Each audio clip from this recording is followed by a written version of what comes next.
ఈరోజు మనం డబుల్ డీసీలు అనమాట, DC1 DC2 స్వాతి గారు అండ్ మాధురి గారు.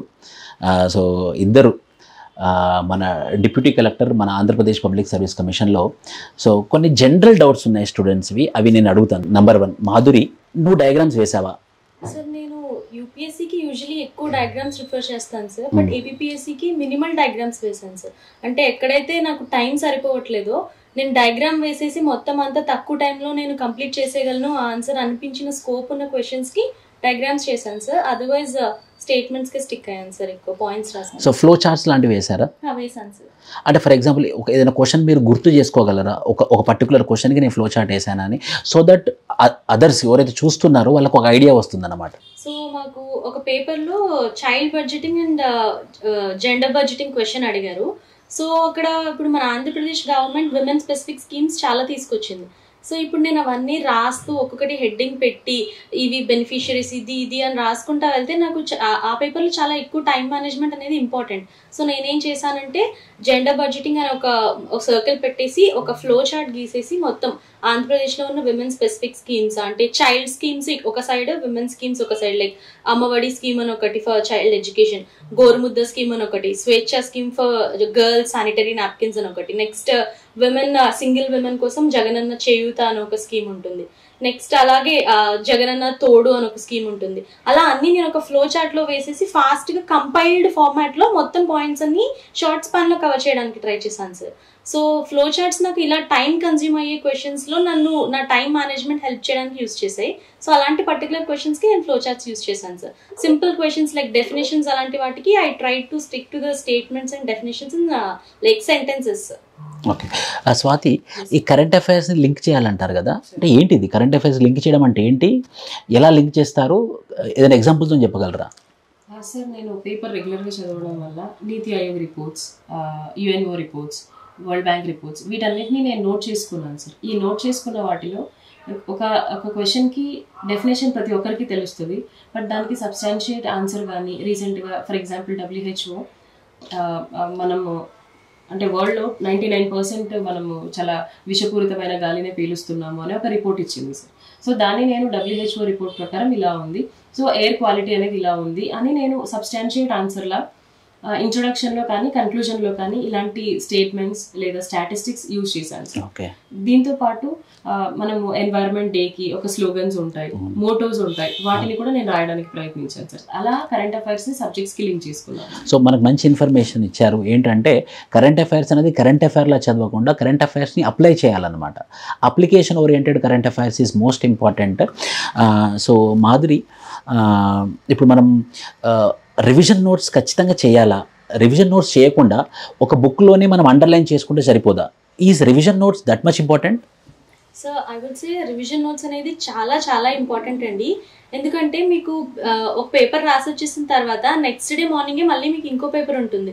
సో మీకున్న ఫ్యూ టైం ఏంటి, స్లీప్ పక్కన పెట్టాక హార్డ్లీ మీకు ఒక 8 hours అండి. అది కూడా మీరు పూర్తిగా కూర్చుంటేనే 8 hours దొరుకుతాయి, excluding food and sleep. So మీరు ఆ టైంలో మీరు ముందుగా ఫస్ట్ రీడింగ్ చేసిన బుక్లో అండర్లైన్స్ అన్ని చదువుకుంటా ఉంటే it is very difficult to compile all the stuff and like put it inject in to your brain. So నేనేం చేశానంటే షార్ట్స్ నోట్ చేసి పెట్టేసుకున్నానండి. మన దగ్గర ఆల్రెడీ సిలబస్ ఉంది. సో సిలబస్లో మన కాన్సెప్ట్స్ అన్నిటికీ ప్రతి పాయింట్కి ఒక 10 lines అలా రాసి పెట్టేసుకుంటా. అంటే అది కూడా సెంటెన్స్ ఫార్మాట్లో కాదు. మీ షార్ట్ నోట్స్ మీకు ఎంత షార్ట్గా ఉండాలంటే మీరు ఒక పాయింట్ చూడగానే మీకు దాని గురించి గుర్తొచ్చేయాలి. సో అలా ఇంపార్టెంట్ కాన్సెప్ట్స్ అన్నిటికీ మీరు పాయింట్ వైజ్ చిన్న చిన్న బుల్లెట్ పాయింట్స్లో 1 page అలా, మరీ ఎక్కువ కూడా వద్దండి. మీ నోట్స్ రివిజన్ నోట్స్ చాలా షార్ట్గా ఉంటే అది చూడగానే క్రిస్ప్గా మీకు మొత్తం గుర్తొచ్చేసిందంటే మీరు అదే మీకు ఆ పిక్టోరియల్ మెమరీ మీకు గుర్తుండిపోతుంది ఆ షార్ట్ నోట్స్. అదే మీకు నెక్స్ట్ డే మార్నింగ్ ఎగ్జామ్లో రిఫ్లెక్ట్ అయిపోయి ఫాస్ట్గా రాయగలుగుతారు. So revision notes, short notes అనేది చాలా ఇంపార్టెంట్ అండి. అది ఎంత ప్రాపర్గా క్రిస్ప్గా తయారు చేసుకుంటే మీకు ఆన్సర్స్ అంత ఫాస్ట్గా గుర్తొచ్చేసి ఎగ్జామ్లో మీకు పెన్ స్పీడ్గా కదిలిపోతుంది. సో మీరు బాగా ఫాస్ట్గా కంప్లీట్ చేసేసి బాగా పర్ఫామ్ చేయగలుగుతారు. సో రివిజన్ నోట్స్ అనేది అందరూ ఖచ్చితంగా రాసుకోండి. మీకు ఎంత టైం లేకపోయినా మీ ఫస్ట్ రీడింగ్ అండర్లైన్ బుక్ మీద మాత్రం డిపెండ్ అవ్వకండి. మీకు చాలా లిమిటెడ్ టైం ఉంటుంది. మీరు ఆ లిమిటెడ్ టైంలో రివిజన్ నోట్స్ ఉంటేనే మీరు మొత్తం చదవగలరు. స్వాతి, ఇది ఒకటంటే నాకు మల్టిపుల్ టైమ్స్ ఈ క్వశ్చన్ అడిగారనమాట. తెలుగు మీడియం సార్, మాకు తెలుగు మీడియం మాకు అవుతుందా, తెలుగు మీడియం వాళ్ళకి కొంచెం డిసడ్వాంటేజెస్ ఉన్నాయి, ఇంగ్లీష్ మీడియం వాళ్ళకి బెనిఫిట్స్ ఎక్కువ ఉన్నాయి, సో మీరు తెలుగులో రాశారు కాబట్టి ఈ పర్టికులర్ క్వశ్చన్ని కొంచెం అడ్రస్ చేయాలి. సార్ తెలుగు మీడియం అయినప్పటికీ కూడా ఇంగ్లీష్ మీడియంలో కూడా ఛాలెంజెస్ ఉంటాయి.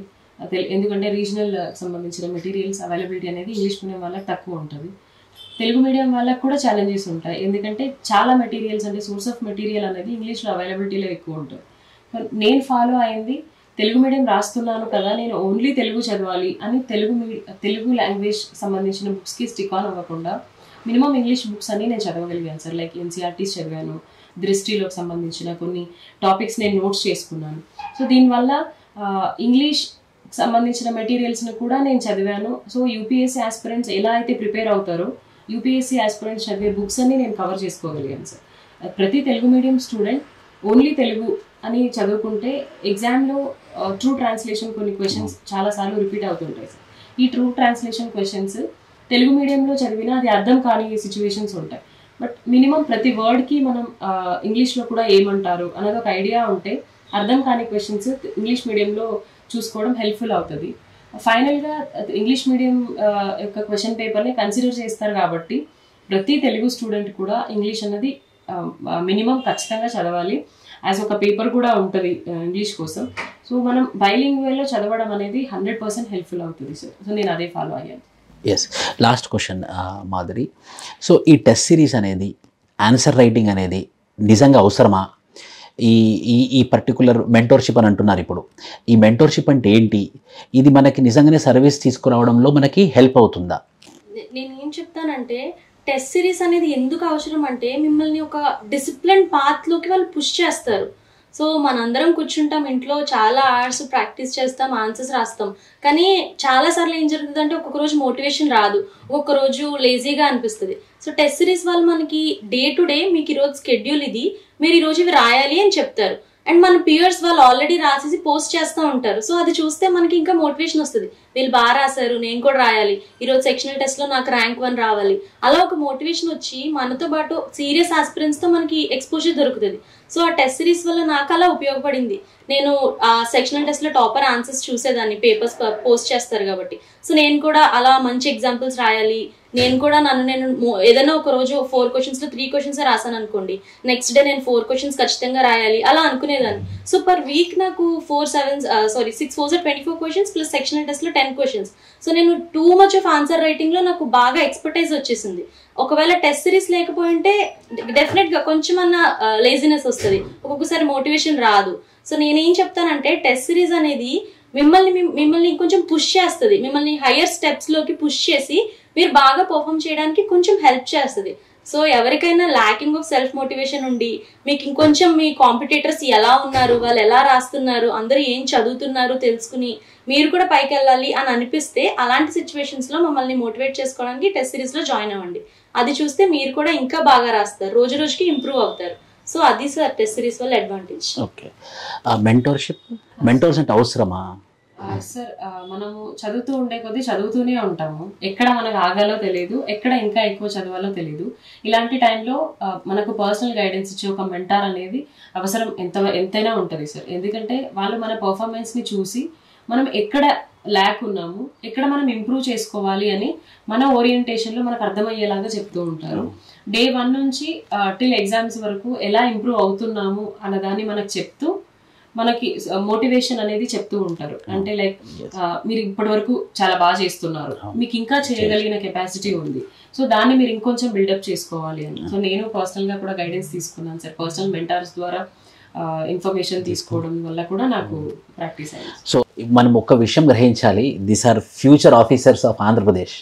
ఇప్పుడు మన ఆంధ్రప్రదేశ్ భవిత మొత్తం ఈ డీసీల చేతుల్లోనే ఉంది. వాళ్ళిద్దరు ఈరోజు అనుకోకుండా మన దగ్గర ఉన్నారు. So all the best for your future endeavours, and we wish the Andhra Pradesh will grow big with you officers, young officers. Thank you.